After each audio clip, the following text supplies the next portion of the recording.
E se vi dicessi che questi panini sono una di quelle cose che vi salveranno durante il buffet in famiglia? E perché no, per un aperitivo con gli amici? Per una scampagnata al bosco? O semplicemente vi è venuto quell'anguarino, quindi avete voglia di qualcosa di sfizioso? I motivi per farle ce ne sono tantissimi, ma uno in particolare è che è buona assai. Iniziamo, amici miei belli. Siete pronti? Io sono sempre pronta. Allora, amici miei belli, usiamo lei, l'amichetta planetaria. Si può fare tranquillamente a mano, lo sapete, ma io mi scoccio. Mi scoccio! Quindi, amica mia, devi lavorare tu. Quindi, prima cosa andremo a mettere la farina. Amici miei belli, io ho l'abitudine di congelare il lievito. Quindi, acqua, il lievito congelato e faccio sciogliere. Ecco qua, sciolto il lievito e lo andiamo a versare. Zucchero, sale, l'olio, tutto insieme, più facile di così. Lancio questo qua e faccio partire. Vai! Amici miei belli, deve lavorare per 12-15 minuti, dobbiamo tenere un impasto bello liscio. Nel frattempo, che si fa? Io vado a fare la lavatrice. Ci vediamo dopo. Ecco l'impasto dopo una decina di minuti, amici miei belli. Io in tutto l'ho lavorato 12-13 minuti. Mani leggermente oleate, giusto per dare una forma tondeggiante. Ecco qua. Vedete?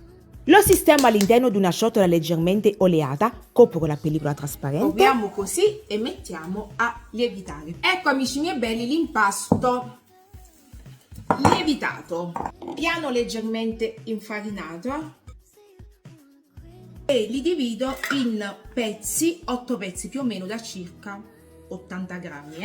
A ogni pezzo do la forma tondeggiante aiutandomi con il palmo della mano, facendo questo movimento che faccio vedere nel video. Li copro con uno strofinaccio. Faccio rilassare per 10 minuti e poi dopo andiamo a stendere. E nel frattempo, in questi 10 minuti, senza che perdiamo tempo, mi vado a grattare la scamorza. Terminati i 10 minuti di riposo, prendo ogni pallina, li sistemo su un piano leggermente infarinato e con l'aiuto di mattarello stendo dando una forma circolare rotonda e poi la piego su se stessa così. E andiamo a sistemare su teglia ricoperta da carta forno. Li spennello con un poco di pomodoro, io ci ho aggiunto anche un po' di origano. Mamma mia, poi vi faccio vedere, verrà una cosa squisita. Adesso facciamo lievitare per un'altra mezz'oretta, un'oretta, dipende, deve comunque gonfiare un pochino e poi dopo andiamo a cuocere. Dopo la seconda lievitazione aggiungo la scamorza dappertutto. Andiamo a cuocere. Appena tolto dal forno mettete uno strofinaccio in modo tale che si mantengano belli morbidi e niente, e poi per una decina di minuti e poi avete visto la bellezza? Avendo fatto quella piega su ste stesso durante la stesura, avete visto, si apre con tanta facilità. Assaggiamo?